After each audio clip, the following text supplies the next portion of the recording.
Baiklah, selamat siang anak-anak semuanya. Siang, Bu. Gimana kabarnya? Baik, Bu. Oke, sebelum kita mulai pelajaran pada hari ini, bangkunya tolong dirapikan dulu, Silvi. Luruskan, Sil. Yang belakang, Pak Rio.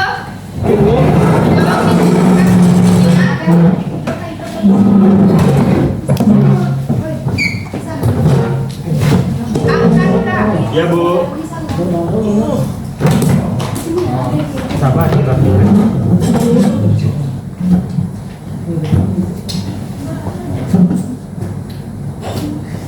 Baik, udah rapi, udah siap belajar semuanya? Siap, Bu. Oke, sebelumnya Ibu ambil absen dulu ya. Iya, Bu. Silvi, Hadir, Bu. Safila, Hadir, Bu. Rio. Ada, Bu. Oh, yang tidak ada siapa ya? Aulia, Bu. Keterangannya? Sakit, Bu. Oke, baik. Untuk Aulia, sama-sama kita doakan semoga cepat sembuh ya. Amin. Ketua kelasnya siapa? Meli, Bu. Meli, silakan pimpin doa Mel untuk memulai pelajaran kita hari ini. Baik, untuk mulai pelajaran kita pada siang hari ini, yang baiknya kita berdoa menurut agama masing-masing. Berdoa mulai. Amin. Baik, materi kita pada hari ini yaitu sistem pemungutan pajak di Indonesia. Sebelumnya sudah tahu apa itu pajak atau sudah pernah dikenakan pajak? Belum, Bu. Belum, Bu. Tapi di Ya, rumah ada.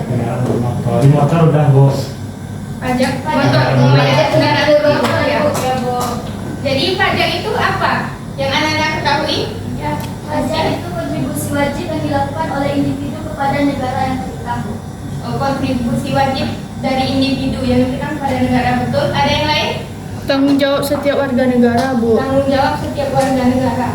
Kewajiban Kewajiban siapa sih? kewajiban warga negara. Oh, kewajiban warga negara yang dikeluarkan ya. Iya, Bu.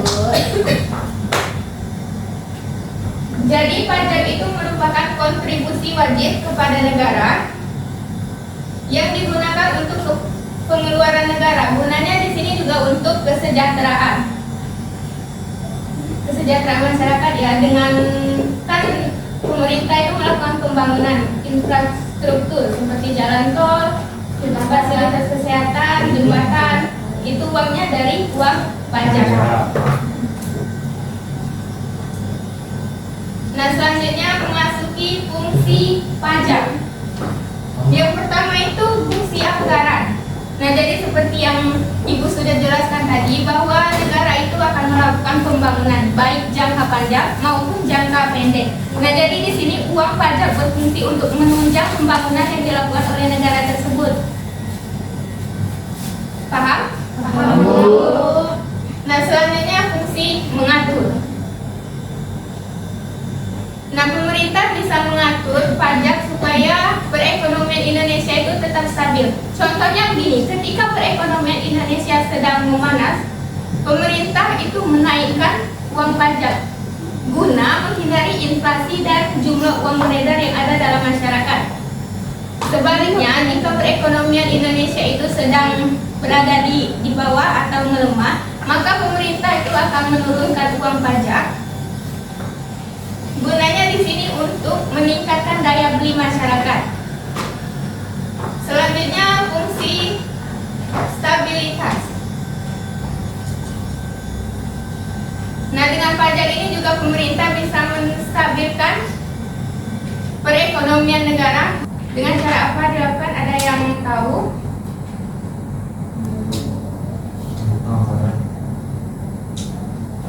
Fungsi stabil, contohnya begini, pemerintah bisa menurunkan pajak kepada ya, dari mana Bella? Oh ya, silakan duduk. Cepat ya.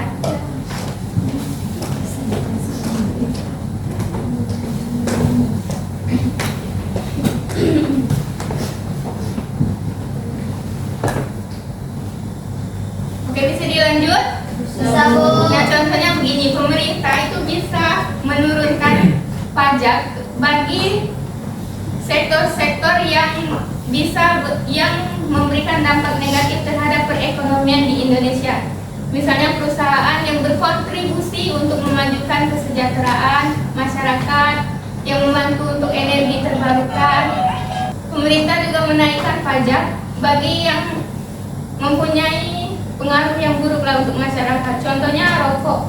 Rokok itu pajaknya tinggi, bukan? Iya. Jadi pemerintah menetapkan pajak yang tinggi untuk rokok supaya bisa menstabilkan perekonomian di Indonesia. Selanjutnya, fungsi redistribusi pendapatan. Di mana di sini anak-anak pernah mendengar istilah pajak progresif? Belum, Bu. Belum. Pajak progresif ini adalah gini, semakin tinggi pendapatan, maka pajaknya juga akan semakin tinggi. Jadi, masyarakat yang punya pendapatan tinggi itu berbeda membayar pajaknya dengan masyarakat yang berpenghasilan rendah atau cukup lah ibaratnya kan. Jadi pajak ini meredistribusi pendapatan dari orang yang berpenghasilan tinggi kepada masyarakat yang berpenghasilan rendah. Supaya apa? Terjadi stabilitas ekonomi, tidak adanya ketimpangan pendapatan di antara masyarakat. Paham? Paham, Bu.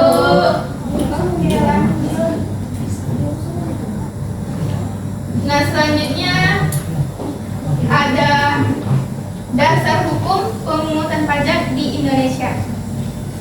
Yang pertama itu Undang-Undang Dasar 1945 pasal 23 ayat 2. Ada yang tahu isinya apa?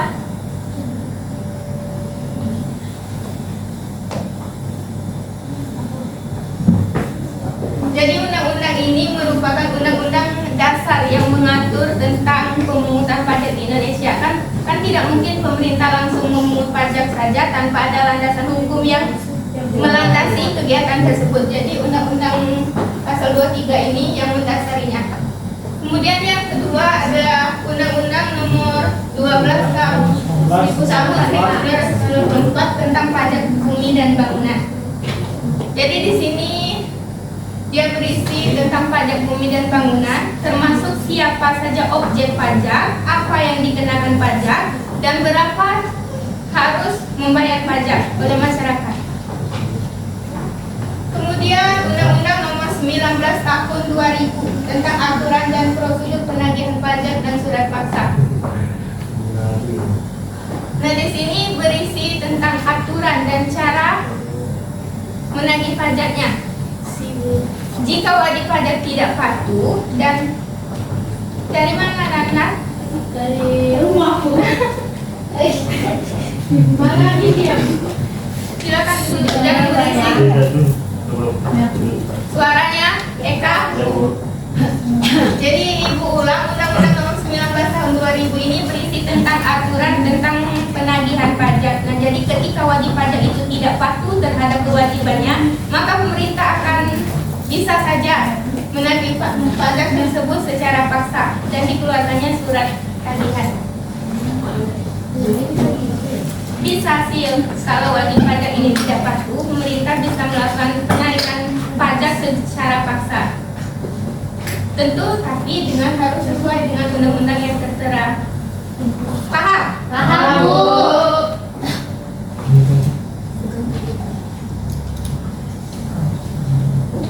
Selanjutnya, sistem pemungutan pajak di Indonesia. Yang pertama itu ada Self Assessment System, Rio, suaranya. Ada Self Assessment System, Official Assessment System, dan Withholding Assessment System.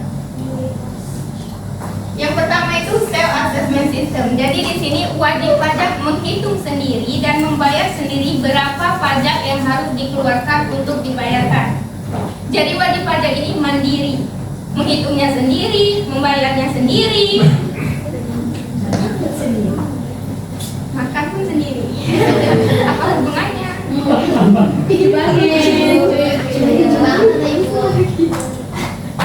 Jadi apa tadi Self Assessment System? Itu menghitung sendiri. Menghitung sendiri.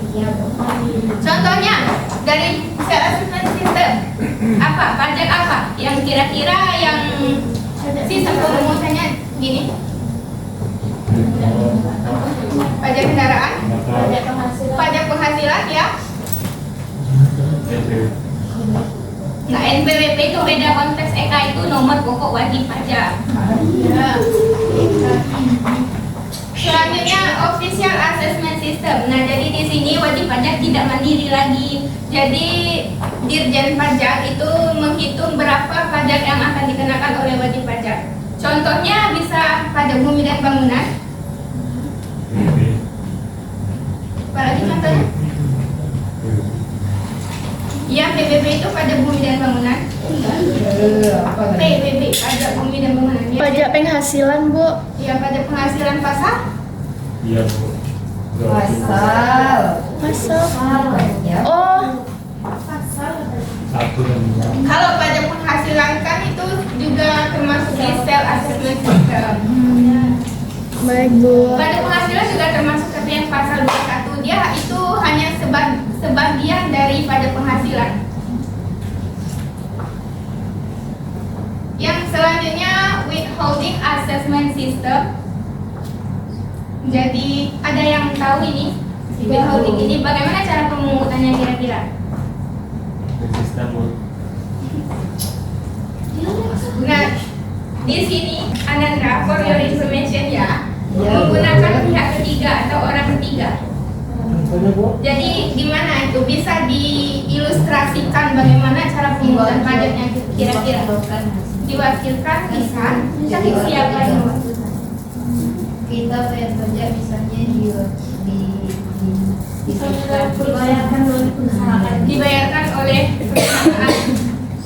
Betul. Contohnya ya, misalnya ibu bekerja di suatu perusahaan. Ini contohnya saja ya, kan nggak mungkin bekerja sambil mengajar juga. Iya. Bekerja di suatu perusahaan. Jadi perusahaan yang memotong dari gaji, kemudian untuk dibayarkan ke pajak. Jadi yang dipotong itu gajinya. Perusahaan yang memotongnya. Paham? Paham.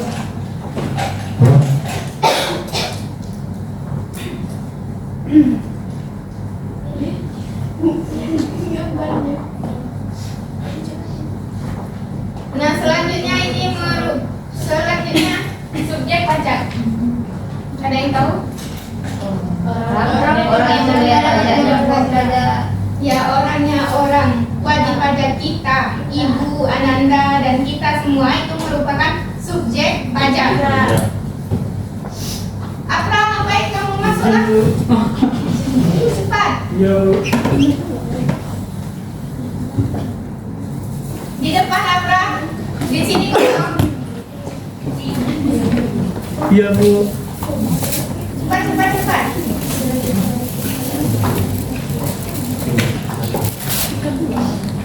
Dari mana kamu, Apra? Itu saja belum makan, itu sudah makan.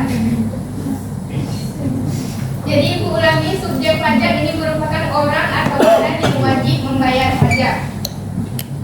Kemudian jika ada subjek pasti ada objek. Betul. Ini merupakan objek pajak. Apa? Apa sih yang termasuk objek pajak? Motor. Ya, rumah, ya, Gedung. motor, rumah, Gedung. hotel, bangunan, ya, jenisnya. Kalau penghasilan masuk ke objek pajak tidak? Tidak. Kenapa tidak? Masuk. Ada yang iya Bu. Masuk kan? Karena dari penghasilan ini kan yang akan dibayarkan pajak. Nah, kalau yang menerima penghasilan itu Subjek pajak. Paham? Paham, Bu. Ini ada yang ingin ditanyakan? Tidak.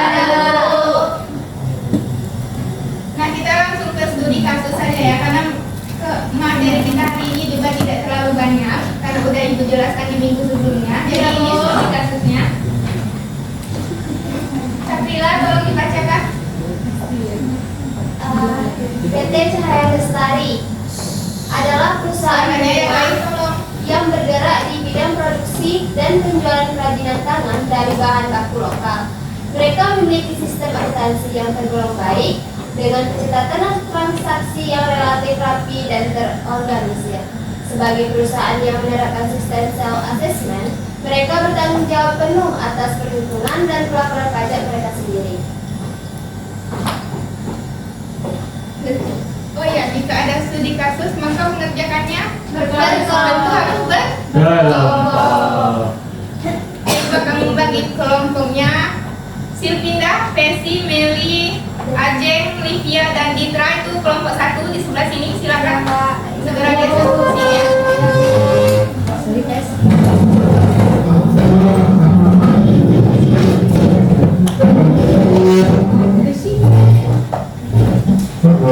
Jangan berisik.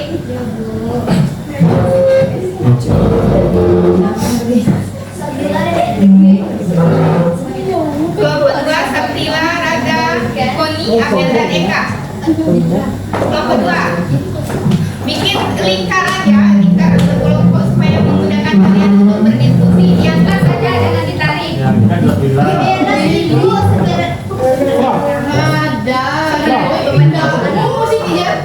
Wah. Kelompok 3 Hasti, Afra, Nurmainis, dan Fadila.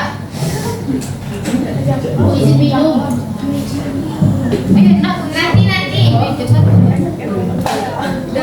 Afra, kamu buat seperti lingkaran, Afra.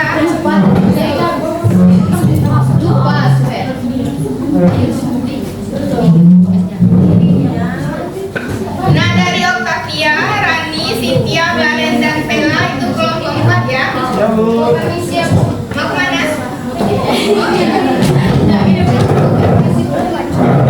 Kawan, jangan berjuang sendiri saja. Cepat.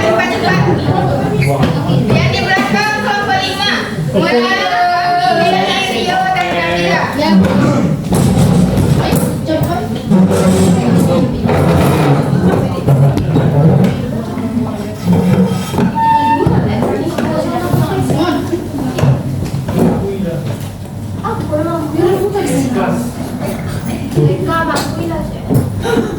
Suaranya apa yang kalian ributkan? Jadi ini pertanyaan yang harus dibicarakan oleh masing-masing kelompok. Apa strategi terbaik yang bisa diterapkan PT Saya Lestari agar tidak lagi kalah lapor pajak dan salah hitung pajak? Suara Eka. Sekaligus tetap bisa fokus mengembangkan bisnisnya. Silakan dikerjakan.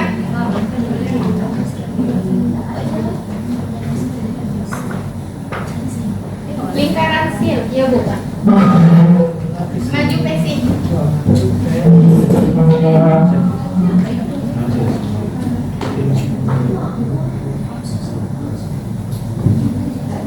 Silakan dikerjakan, jangan hanya dilihat saja. Ya, Bu. Tunggu sebentar.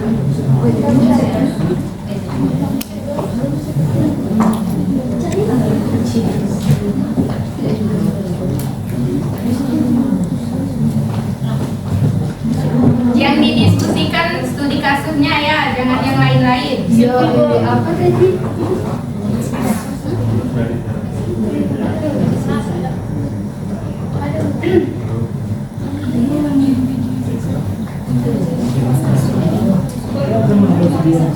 Sudah selesai kelompok 3.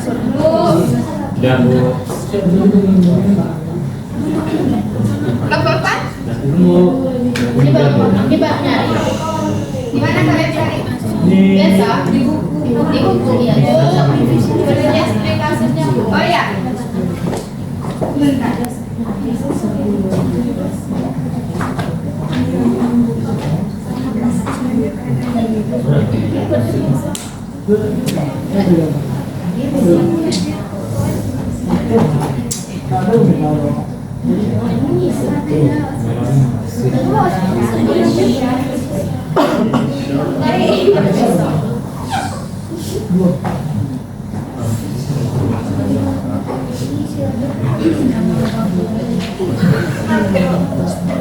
Kelompok 5.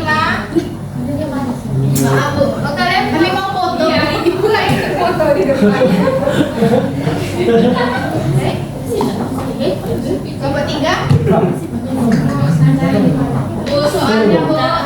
Ya ini perhatikan ini masalahnya dan ini Soalnya. Ya, Bu. Pasti kita bisa.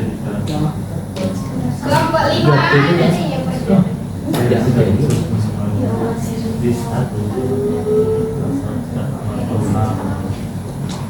ada solusinya ya kan? Bercerita kawasan. Kelompok 5 udah? Belum, Bu. Ini dari diskusi.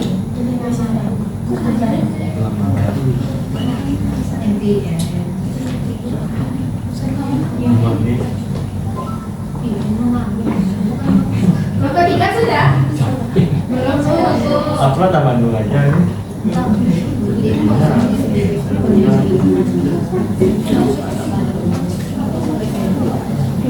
Kelompok 1 jumlahnya paling banyak ini.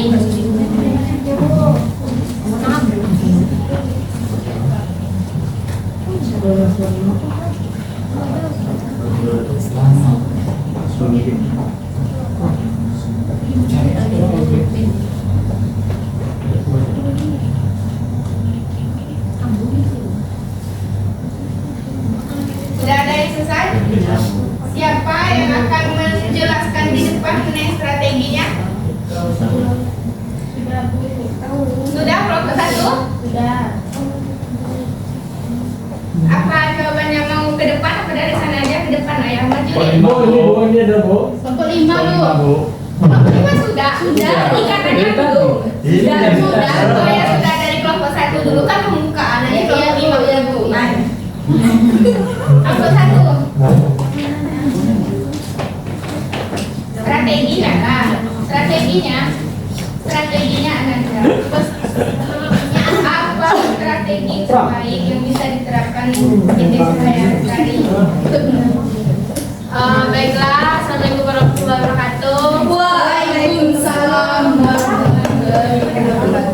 Saya perwakilan dari kelompok 1 akan mempresentasikan hasil diskusi kami tentang studi kasus yang pertanyaannya apa strategi terbaik yang bisa diterapkan PT Cahaya Lestari agar tidak lagi telat lapor pajak dan salah hitung pajak sekaligus tetap bisa fokus mengembangkan bisnisnya. Strategi terbaik untuk PT Cahaya Lestari agar tidak lagi telat lapor pajak yaitu dengan menggabungkan outsourcing tugas akuntansi dan perpajakan seperti yang pertama ada keuntungan, membebaskan tim internal dari tugas-tugas administratif yang memakan waktu, kemungkinan mereka fokus pada pengembangan bisnis, akses ke keahlian profesional di bidang akuntansi dan perpajakan yang handal dan berpengalaman. Minimnya risiko kesalahan perhitungan pajak karena dilakukan oleh para ahli. Yang kedua, sistematisasi dan digitalisasi, yaitu menggunakan software akuntansi, sistem arsip digital, standarisasi prosedur. Yang ketiga, peningkatan kapasitas internal, yaitu dengan pelatihan karyawan, koordinasi dan efektif, monitoring dan evaluasi. Yang keempat, konsultasi berkala, itu dengan menjadwalkan konsultasi rutin dengan konsultan pajak untuk membahas isu-isu perpajakan yang kompleks atau berubah. Sekian dari saya. Assalamualaikum warahmatullahi wabarakatuh. Waalaikumsalam warahmatullahi wabarakatuh. Berikan tangan terus. Yang dari tadi menyita perhatian saya, kelompok 5 yang mewakili.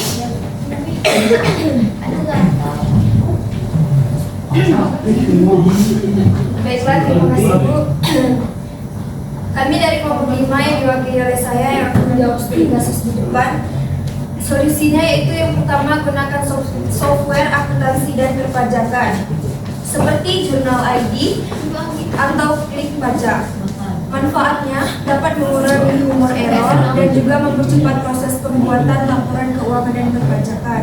Yang kedua itu membentuk tim pajak atau menunjuk konsultan pajak. Solusi bentuk tim pajak internal khusus atau tunjuk konsultan pajak eksternal yang kompeten dan berpengalaman. Manfaatnya fokus pada efisiensi perpajakan. Terima kasih. Baik, terima kasih bidang utama untuk kelompok ini.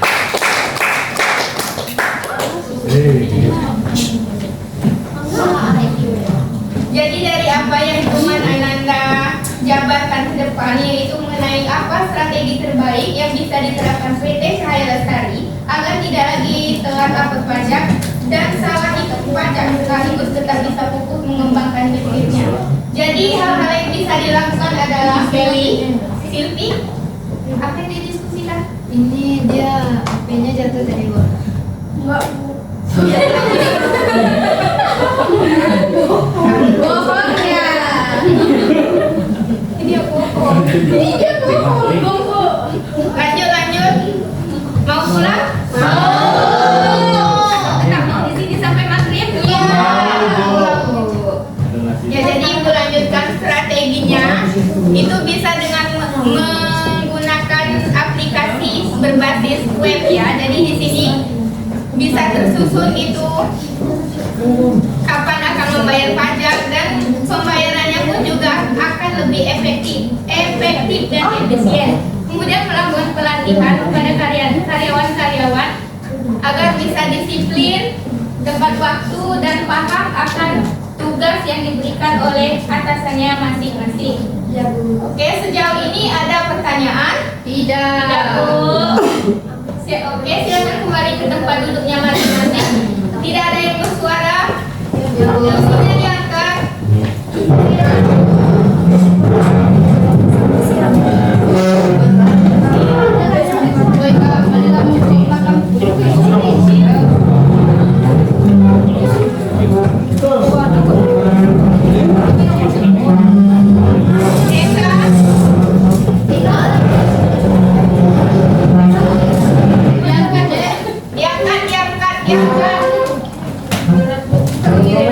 Ajeng.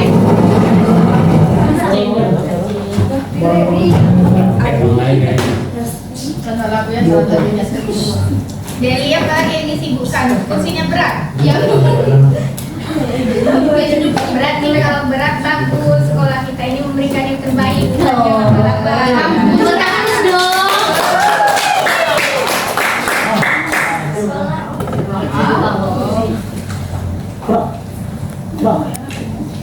Apa lagi Rio? Pra.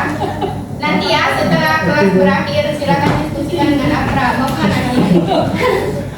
Oke, tidak ada pertanyaan? Tidak, Bu. Oke, untuk tugasnya akan Ibu kirimkan ke WA grup. Minggu depan itu kita periksa. Jika tidak ada pertanyaan, Ibu akhiri. Wabillahi taufiq wal hidayah. Wassalamualaikum warahmatullahi wabarakatuh. Waalaikumsalam warahmatullahi wabarakatuh.